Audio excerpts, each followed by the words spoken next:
Assalamualaikum warahmatullahi wabarakatuh. Baiklah, saya akan melanjutkan menjelaskan materi tentang ekologi dan lingkungan. Hubungan aliran energi dengan rantai makanan. Pengertian aliran energi.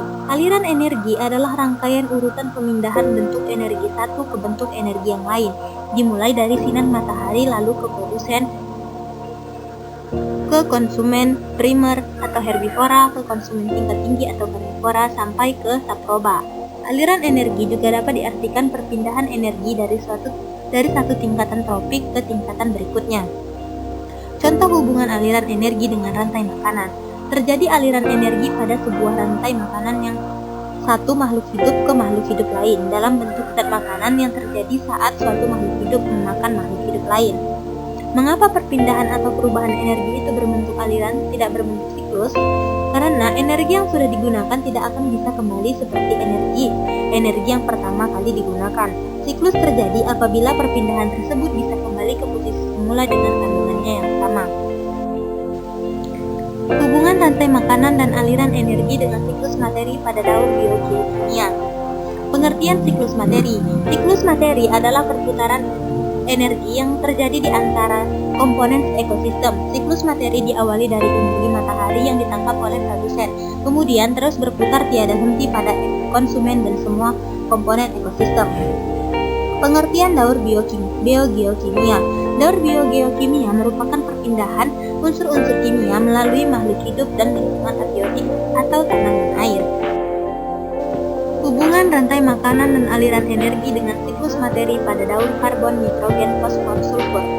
Daur karbon ini diawali oleh pemanfaatan CO2 oleh tumbuhan dan dijadikan senyawa organik yaitu glukosa melalui proses fotosintesis. Selanjutnya, glukosa disusun menjadi amilum dan diubah menjadi senyawa gula yang lain, lemak, protein, dan vitamin. Pada proses pernapasan, tumbuhan dan hewan dihasilkan kembali CO2.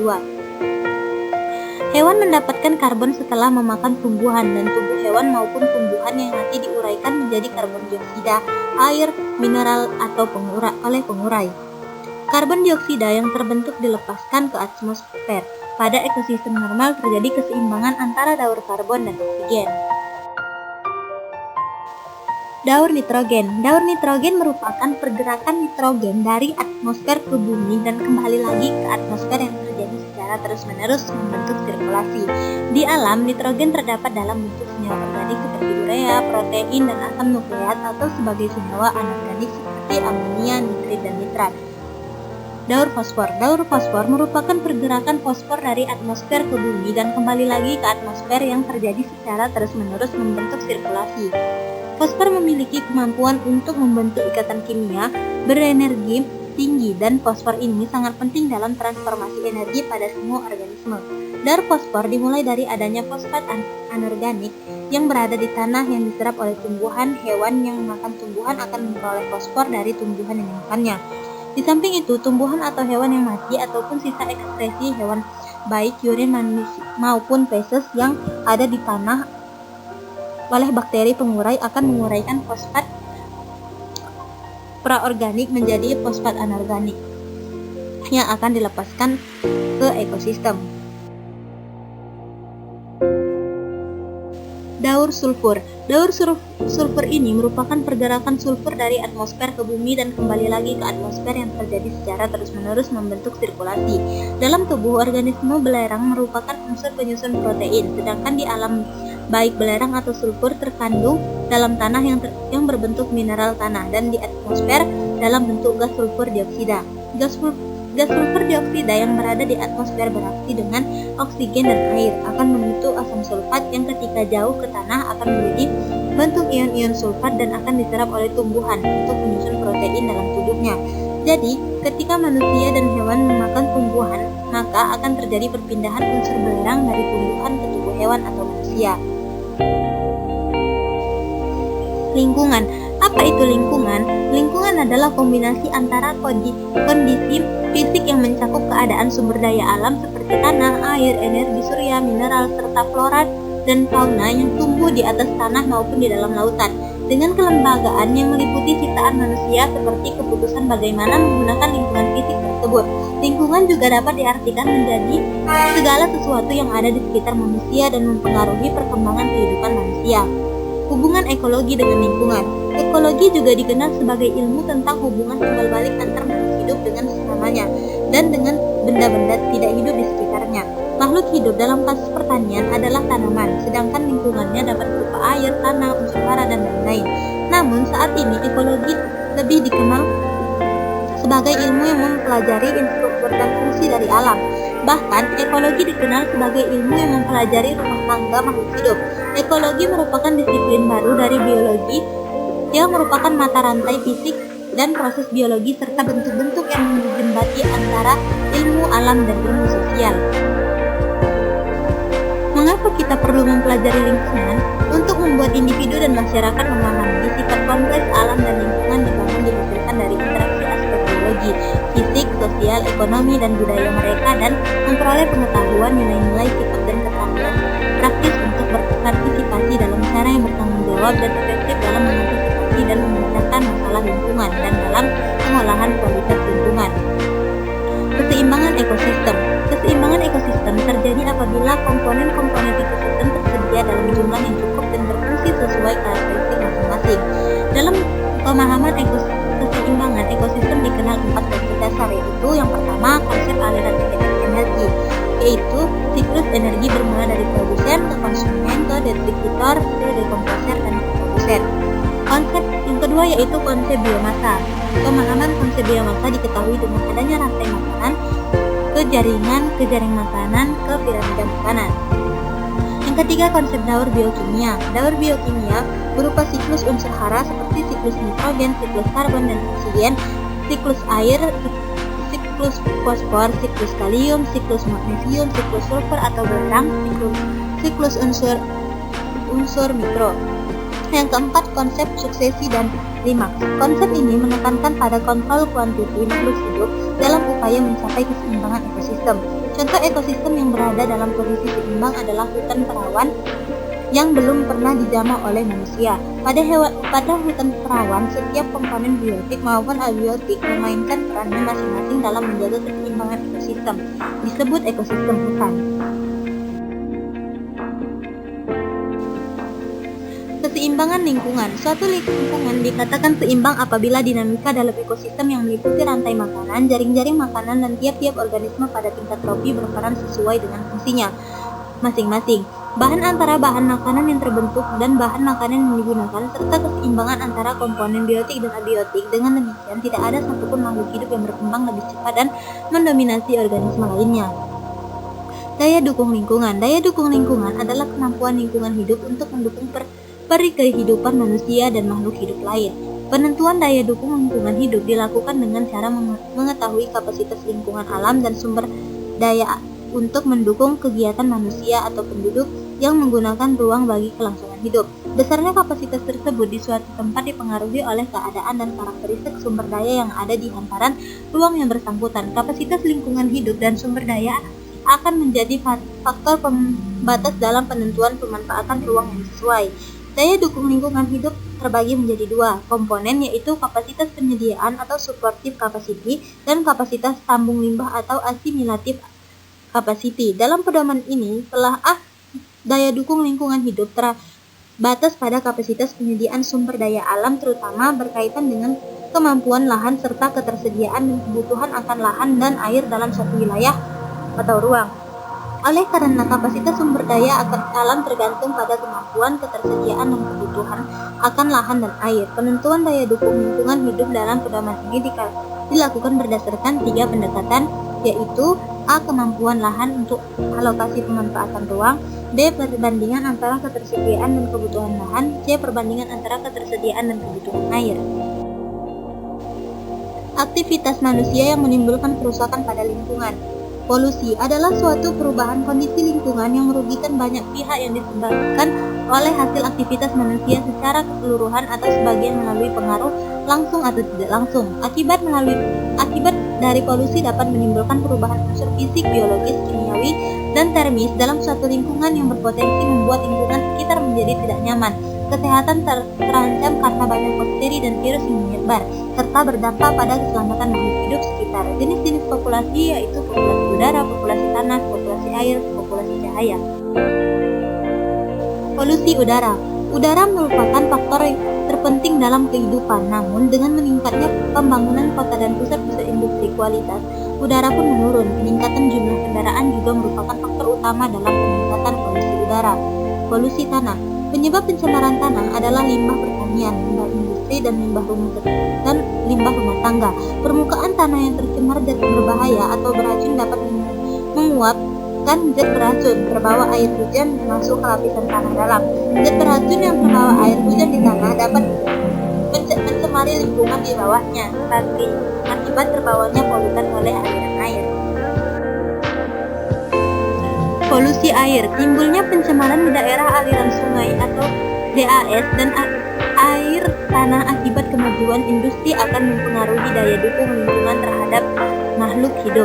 Bahwa air yang telah tercemar oleh senyawa organik maupun anorganik akan mudah menjadi media berkembangnya berbagai penyakit. Populasi cahaya. Populasi cahaya merupakan salah satu jenis populasi yang berdampak buruk akibat cahaya buatan manusia.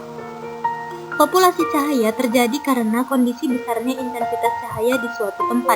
Populasi cahaya biasanya ada karena dampak dari industrialisasi. Populasi cahaya berasal dari pencahayaan interior dan eksterior bangunan, properti komersial, papan iklan, lampu jalan, kantor, stadion, dan pabrik.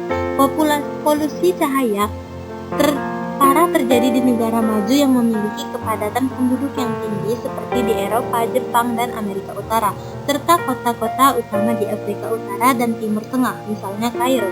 Polusi cahaya juga menyebabkan bintang dan bulan tidak terlihat di malam hari. Bagi manusia, polusi ini dapat menyebabkan masalah tidur di malam hari. Pencemaran oleh cahaya juga mengakibatkan borosnya energi listrik di daerah perkotaan.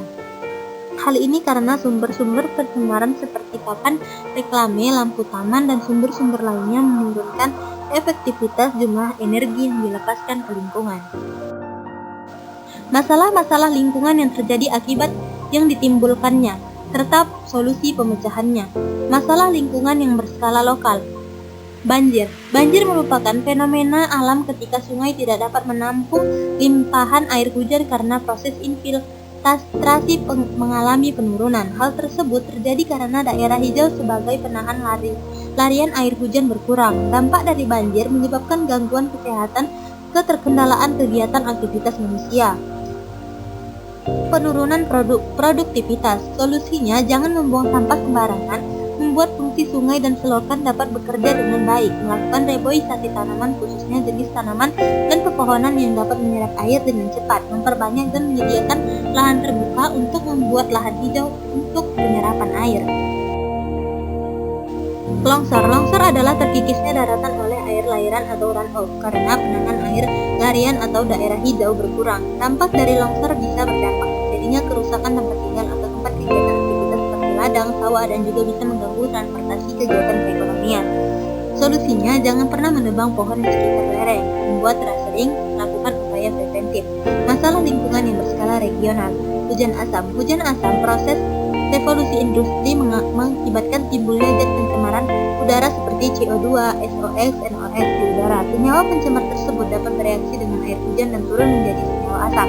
Dampak dari hujan asam adalah proses korosi menjadi lebih cepat, iritasi pada kulit, mengganggu sistem pernapasan, menyebabkan pengasaman tanah. Solusinya, pemilihan bahan bakar, melakukan reuse dan recycle terhadap sampah plastik, penambahan zat kapur.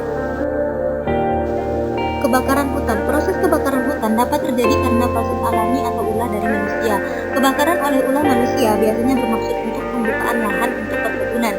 Manusia dengan sengaja membakar hutan supaya memudahkan proses clearing. Dampak dari pembakaran hutan adalah memberikan kontribusi CO2 di udara, hilangnya keanekaragaman hayati, ekonomi hasil hutan, dan asap. Asap yang dihasilkan dapat mengganggu kesehatan atau sistem pernapasan dan dapat mengganggu aktivitas lainnya seperti penerbangan.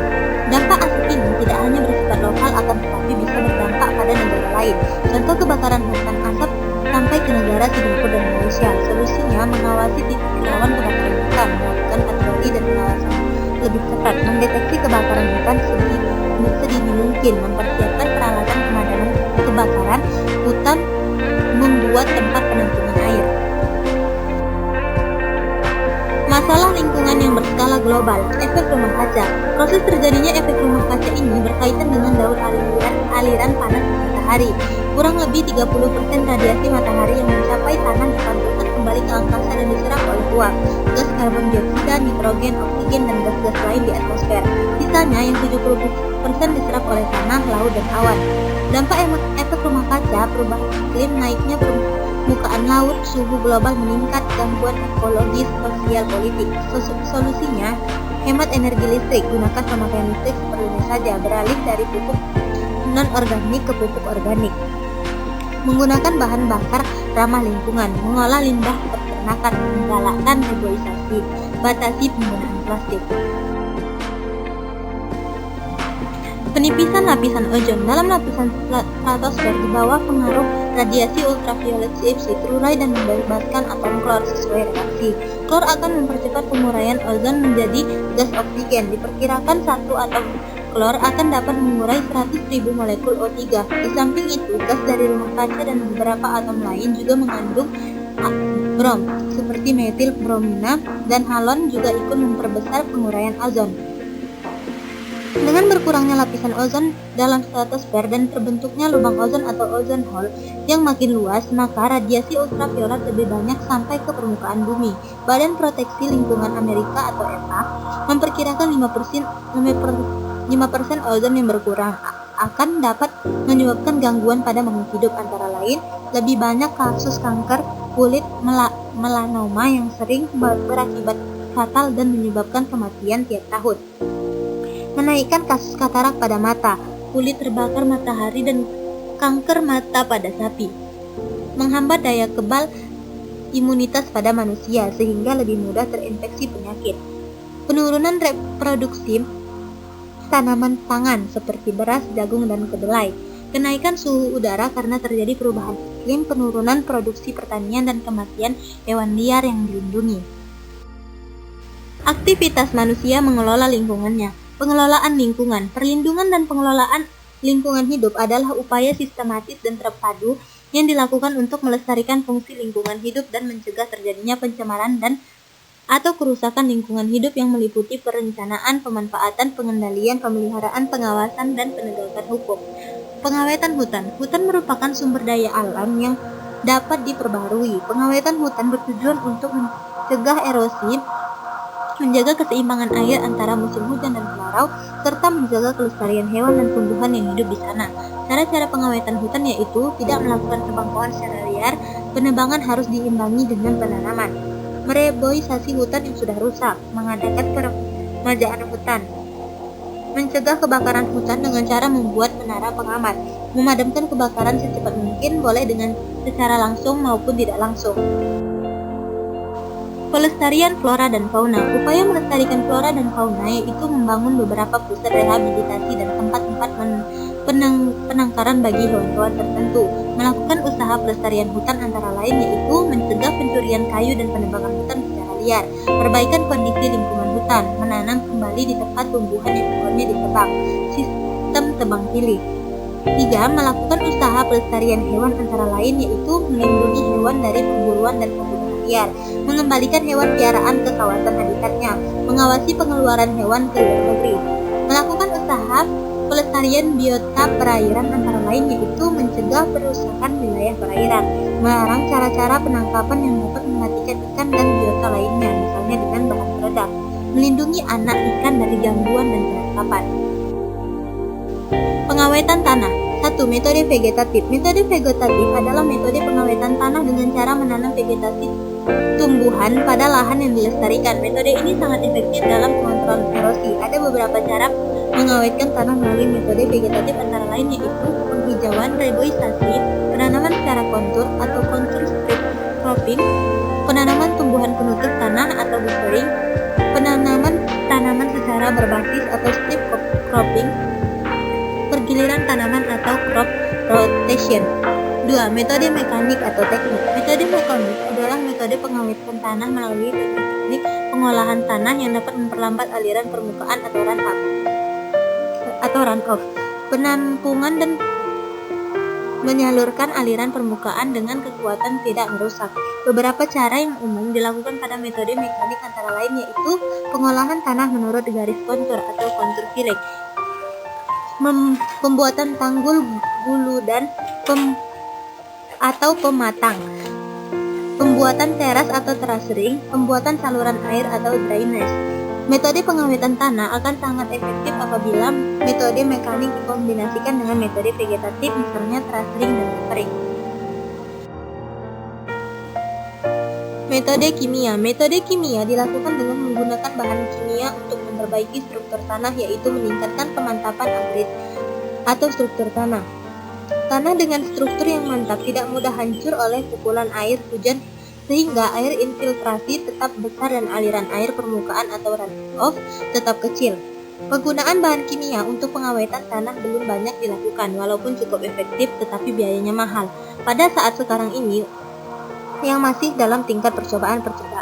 Beberapa jenis bahan kimia yang sering digunakan untuk tujuan ini antara lain yaitu bitumen dan berilium. Emulsi dari bahan kimia tersebut dicampur dengan air, misalnya dengan perbandingan 1:3, kemudian dicampur dengan tanah. Penanganan dan pengolahan limbah. Pengolahan limbah atau pengolahan air limbah domestik adalah proses penghilangan kontaminan dari air limbah dan limbah rumah tangga, baik limpasan atau efluen maupun domestik. Hal ini meliputi proses fisika, kimia, dan biologi untuk menghilangkan kontaminan fisik, kimia, dan biologis. Tujuannya adalah untuk menghasilkan aliran limbah atau efluen yang telah diolah, dan limbah padat atau lumpur yang cocok untuk pembuangan atau penggunaan kembali terhadap lingkungan. Bahan ini sering secara tidak sengaja terkontaminasi dengan banyak racun senyawa organik dan anorganik. Menelaah kajian Islam yang berkaitan dengan ekologi dan lingkungan hidup. Ayat yang berkaitan dengan peran manusia terhadap lingkungan, yaitu yang tertera pada Quran Surah Al-Baqarah ayat 30 yang berbunyi, artinya, dan ingatlah ketika Tuhanmu berfirman kepada para malaikat, aku hendak menjadikan khalifah di bumi. Mereka berkata, apakah engkau hendak menjadikan orang yang merusak dan menumpahkan darah di sana? Sedangkan kami bertasbih memujimu dan menyucikan namamu. Dia berfirman, sesungguhnya aku mengetahui apa yang tidak kamu ketahui. Quran Surah Al-Baqarah ayat 30. Dalam ayat di atas dengan sangat jelas bahwa Allah Subhanahu wa Ta'ala menjadikan manusia sebagai khalifah di bumi. Khalifah memiliki dua makna, yaitu menggantikan dan menguasai. Makna menggantikan dapat kita lihat pada ayat 30 Surah Al-Baqarah. Manusia ditunjuk Allah Subhanahu wa Ta'ala sebagai pengganti dalam mengelola bumi sekaligus memakmurkannya. Manusia diberi tugas dan tanggung jawab untuk menggali potensi-potensi yang terdapat di bumi ini, mengolahnya dan menggunakannya dengan baik secara sarana untuk beribadah kepada Allah Subhanahu wa Ta'ala. Maksud dari manusia sebagai khalifah dalam konteks lingkungan ini yaitu manusia bertanggung jawab terhadap keberlanjutan ekosistem karena manusia diciptakan sebagai khalifah. Dalam konteks Al-Quran memandang manusia sebagai wakil atau khalifah Allah di bumi. Untuk memposisikan kekhalifahannya, Tuhan telah melengkapi manusia potensi intelektual dan spiritual sekaligus, sesuai dengan Undang-Undang Republik Indonesia Nomor 23 Tahun 1997 yang menyatakan pengertian lingkungan hidup itu sendiri yang di dalamnya telah dilibatkan peranan manusia dan perilakunya dalam menyejahterakan makhluk hidup dan dirinya. Karena secara etika manusia berkewajiban dan bertanggung jawab terbesar terhadap lingkungan dibandingkan dengan makhluk lainnya. Allah menganugerahi akal kepada manusia, dan dengan akal itulah Allah menurunkan agama. Agama sebagai petunjuk dan pedoman dalam kehidupan merupakan dasar untuk mengatur bagaimana berhubungan dengan Sang Pencipta dan hubungan dengan alam semesta. Manusia dalam agama merupakan bagian dari lingkungan hidupnya, sehingga manusia ditunjuk sebagai khalifah di muka bumi ini. Yang harus dilakukan untuk menjaga lingkungan ini yaitu dengan cara yang diajarkan Rasulullah untuk menjaga kelestarian lingkungan adalah menjaga kebersihannya. Imam Muslim meriwayatkan hadis Rasulullah Shallallahu Alaihi Wasallam yang berbunyi, semua amalan umatku ditampakkan kepadaku baik dan buruknya. Aku dapatkan di antaranya kebajikan menghilangkan bahaya di jalanan dan membuang ingus di masjid. Hadis riwayat Muslim. Menghidupkan lahan-lahan yang mati adalah salah satu hal yang dianjurkan Rasulullah dalam menjaga kelestarian lingkungan. Rasulullah Shallallahu Alaihi Wasallam bersabda, tidaklah seorang muslim menanam pohon kecuali yang dimakan menjadi sedekah, yang dicuri menjadi sedekah, yang dimakan binatang buas sedekah, yang dimakan burung menjadi sedekah, dan tidak diambil seseorang kecuali sedekah. Hadis riwayat Muslim dan Ahmad.